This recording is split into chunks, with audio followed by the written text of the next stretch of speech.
د چاپې سهار نمه برخه د چا د وجود برخه د چا زړه خاورو ته سپارو د چا د وجود برخه د چا زړه خاورو ته سپارو دا ځل چې راشم ډوډۍ وړم د میزان میاشته وه هوا معتدله وه کال د فصلونو حاصلات راټولول شوي وو یوازې کچالو او ځینې نور پاتې وو د ونو پاڼې هم په ژیړېدو وې نور د خزان د موسم پیلېدو ته یوازې د ګوتو په شمار شپې پاتې وې د سیمې د خلکو د عادت له مخې د ودونو مراسم پیل شوي وو او معمولا زموږ د سیمې هستوګن د کال همدا وخت له سفر راستنیږي هارون ولد زقوم د خپل پلار او کاکا سره د کچالویو په ښکلو کې شریک وو دوی به له خپل فصل کچالو را ایستل او هارون جان به په مرکبه باندې تر کور را رسول ټوله ورځ یې له خپلو فصلونو کچالو راټول کړل ماپښین شو خو دوی لا هم د غرمې ډوډۍ نه وه خوړلې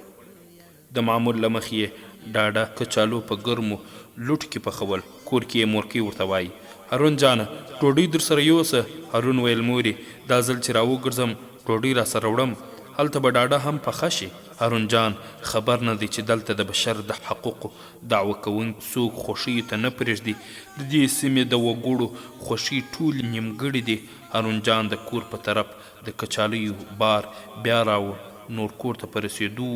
دلته حاجي رحمان ګل د حاجي رحیم ګل زوی چې د همدې ولسوالۍ د پاکو بلاک اوسېدونکی و اوس مهال غزني کې اوسېدلو او خپل شخصي کاروبار یې کولو موټر را ورسېد یو دم درس شو لمبې پورته شوې د رحمان ګل موټر په نښه شو او تر څنګ یې هارون جان داسې مهال چې کچالو یې را بار کړي وو د یرغلګرو د ډرون پارچو سوری سوری کړ نو ولې به مو مخ باندې د اوښکو لارې نه وي د هارون کاکا محمد سلیم چې دا کیسه یې په سلګیو کې راته کوله ویل هارون د 1998 کال د میزان په 5مه نیټه د میدان وردګو چک ولسوالۍ د بګزار دریب میرکه کلي کې د خپل کور په څنګ کې داسې مهال په شهادت ورسېد چې وجود یې له سره آن تر پښو پارچو وهلی او د رحیم ګل موټر داسې اور اخیستی و چې چا هم یاد موټر ته د نږدې کېدو توان نه لرلو زموږ د سترګو په وړاندې د اور په لمبولو لپه شو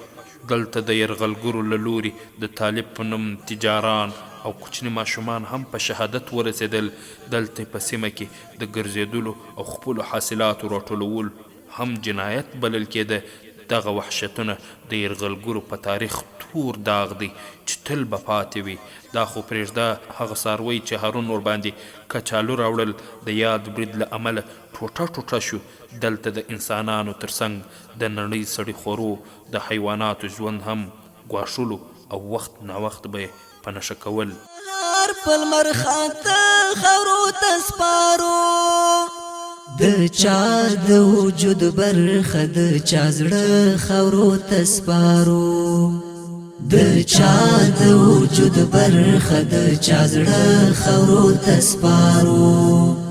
یو ګل د شهادت په خوب ویده خاورو ته سپارو یو ګل د شهادت په خوب ویده خاورو ته سپارو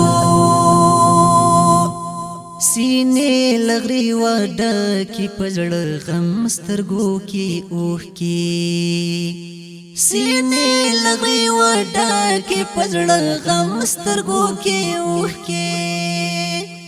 څو کاسه شهیدان سویسکاره خاورو ته سپارو څو کاسه شهیدان سویسکاره خاورو ته سپارو د چا د وجود برخه د چا زړه خاورو ته سپارو یو ګل د شهادت په خوب ویده خاورو ته سپارو یو ګل د شهادت په خوب ویده خاورو ته سپارو په چا چې د دې چم ښکلا مینه وه بېحده په چا چې د دې چم ښکلا مینه وه بېحده په وینو باندې رنګ دی نن هغه خاورو ته سپارو دینن هاغه خورو تسپارو د چا د وجود برخه د چا زړه